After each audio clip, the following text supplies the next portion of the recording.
Alright, so this is Mission 1, The Cost of War. And we have a nice little command briefing animation there by Night Eyes, who did a lot of great work, very light in development, just to help polish things up. So I think, in this CB, I want to talk a bit about our approach to writing.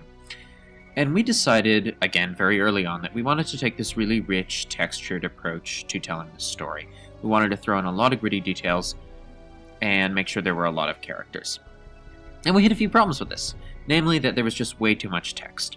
We couldn't fit in all the information we wanted.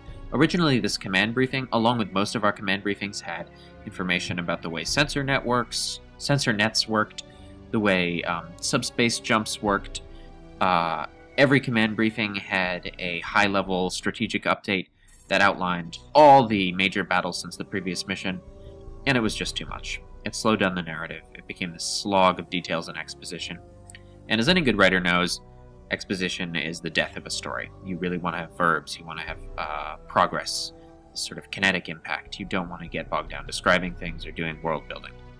So, we eventually ended up cutting things down until you get what you have here, which is a little more free space style.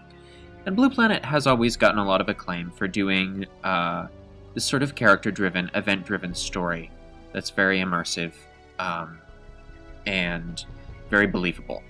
But the problem with that is that ultimately writing has to serve gameplay. This is a game. It is not a novel, as much as we might like to think it is. And unless you're Metal Gear Solid, your writing is meant to set the stage to give your player an emotional connection to the actions they're performing in the game, to give context. Without context, all you're doing in free space is just pushing buttons to move a cursor around on the screen. The actual game mechanics are fairly simple.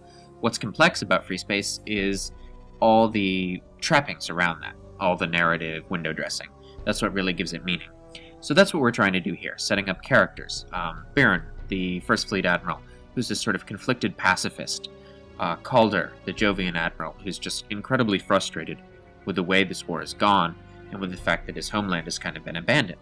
And Bree, your uncle, who's sort of this father figure, since your father's dead. And it is a little strange, we agreed, that you are flying in a wing with your own uncle. We looked at military regulations about this. It's definitely pretty irregular, though weirder things have happened, and in the end we decided that we needed it for narrative and symbolic reasons, and that it could be justified in the context of a very tumultuous, kind of screwed up military that really doesn't always have its act together. So here we are in the briefing with Captain Telfer.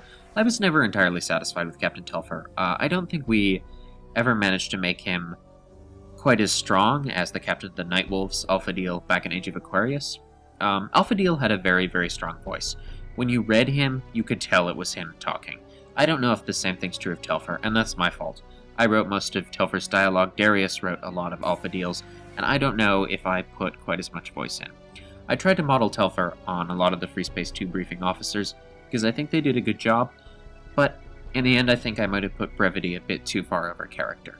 Though I will note that in one of the later missions, for the wrong reasons, I think, my brother, my enemy, he does get a bit of a resolution to his arc, which is basically about how the destruction of his squadron destroys him.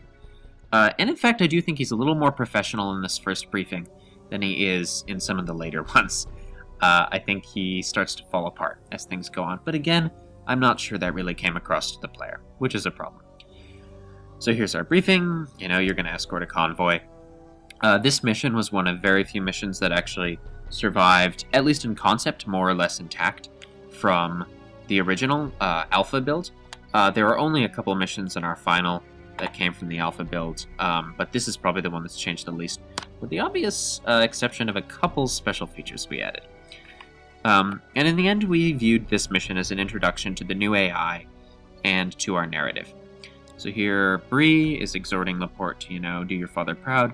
This spiritual icon, the Namka, never really went anywhere. It's just a catalyst for some exposition there. Okay, and Quantum Delta is going to take us to the ship selection screen in a second. If you're wondering why the GTVA is willing to attack civilians, it's because there's a no-fly order that's gone up around Jovian space. Any ship still flying is considered a valid target. Alright, this is the Ulan. a kind of a dull ship, but a very pleasant ship. We wanted our baseline ship to be as good as the Perseus was in Free Space 2, in terms of feeling flexible. That's the Dirk, a missile I never use, but which people insist is well balanced.